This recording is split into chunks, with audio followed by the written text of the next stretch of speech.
Good morning, everybody. Welcome to another Daily Market Report brought to you by Mike Bjork. Today is Tuesday, June 30th. Hope you guys are having a great day today. Today's the last day of the quarter, last day of the month, and we start July. So this week again will be shortened due to the 4th of July weekend. So markets will be closed on Friday, so we won't have any reports.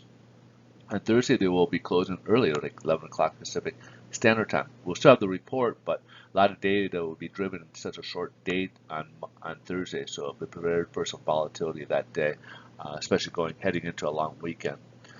Speaking of data, we got some data today, so let's jump ahead. Today we got the Case-Shiller Home Price Index and for the month of April. So as you can see, the first one is 4.6%. That is the month of March. So it did increase year over year in the month of April to 4.7, which is obviously good news. Even though we were in a lockdown, it still went up according to Case-Shiller. Now the next item here is Chicago PMI for the month of June. Chicago PMI is the index that kind of measures the manufacturing output out in the Chicago region, and anything below 50 is considered a contraction. So as you can see, back in May, it had a pretty dismal number at 32.3, and it's still not really anything improved. We saw some pretty vast improvements in Philadelphia and New York region, but Chicago only rose to 36.6 in the month of June, so that's quite disappointing, especially when we've been seeing much greater improvement from the uh, the other regions here. Chicago is obviously still lagging a lot further behind. However, on consumer confidence for the month of June, this is looking pretty good. We had a May reading of 85.9.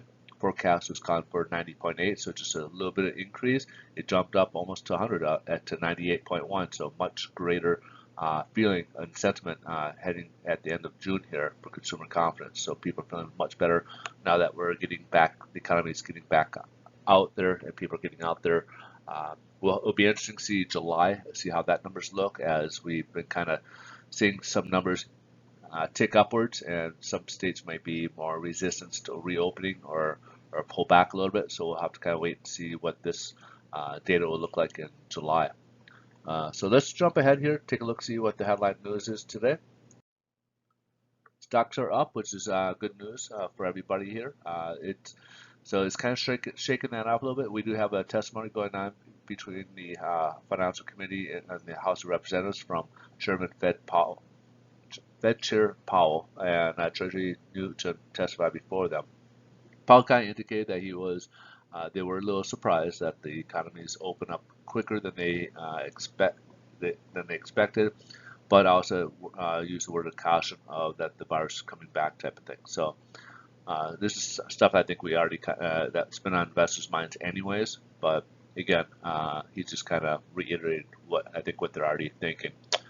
We do have a few Fed speakers speaking out today, and we'll have to wait and see if there's any role that they might play that might move the markets or not. Let's jump ahead, see how this is playing out in the bond market. Bond market's up a little bit. We're up about 8 basis points. Not quite enough for a improvement in our rate. Usually we need at least 12 basis points or more, but as you can see, we did kind of dip down a little bit. We did kind of test both directions. It did go downwards as well as go upwards, but we are getting this trendward upwards, and it's pulling us away further from the 25 and the 50-day moving average. We're reaching previous highs that we saw earlier in the month, which is very good news for those who are looking to refinance or purchase, which we'll touch on that in a bit. But good news that rates are improving a bit more. Let's kind of take a look to see how the yields are also playing.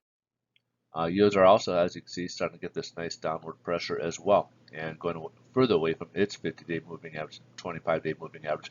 We're just seeing right around 0.63 right now, and again, it's adding less pressure to mortgage-backed securities, so therefore we're able to get a better view of at least a better, take advantage of the better rates that come with that. So that is nice for everybody involved with refinances as well as purchases. So as you may know, refinances have picked up quite a bit. We do got quite a few loan applications even for purchases. So we got a lot of stuff kind of going on here. So in conclusion, rates are remain unchanged from yesterday. And as I had said, if you guys are looking to buy or refinance and you're located in California, please reach out. Love to be able to talk to you a little bit further. I am going through some changes on this, so with this, you may see some going a few days ahead here. I'm going to try to still get these out to you, but I'm in a transition here, and the best way to reach me actually is just direct message me, as I'd love to be able to help you guys out with any songs you guys may have.